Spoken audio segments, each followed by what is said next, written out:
ফলতার নির্বাচন থেকে তৃণমূল কংগ্রেস প্রার্থী জাহাঙ্গীর খান নিজেকে প্রত্যাহার করে নিলেন। এটা নিয়ে প্রচুর চর্চা হচ্ছে, কিন্তু প্রশ্ন থেকে যাচ্ছে জনমানসে, স্বেচ্ছায় তিনি নিজেকে গুটিয়ে নিলেন, না বিজেপির সাথে সমঝোতার তিনি বার্তা দিলেন, না তার দলের অভ্যন্তরীণ ডিসিশন তিনি মানলেন। এই বিষয়ে উত্তর সময় কিন্তু কথা বলবে, উত্তর দেবে। কিন্তু আমার একটা জিনিস থেকে যাচ্ছে, আমার মনে হয় দুটো জিনিস খুব হতে পারে।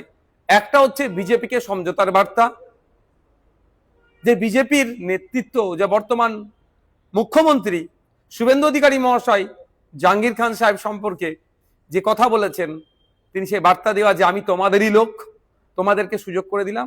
অথবা এটা হতে পারে এন্টায়ার তৃণমূল বিজেপিকে নতুন করে সুযোগ করে দিচ্ছে। অথবা এটাও হতে পারে যে তৃণমূল কংগ্রেস দেখছে যে এই নির্বাচনে ফলতা থেকে 1, 2, 3 কোনো মতেই আসতে পারবে না, 4 বা 5-এ থাকবে।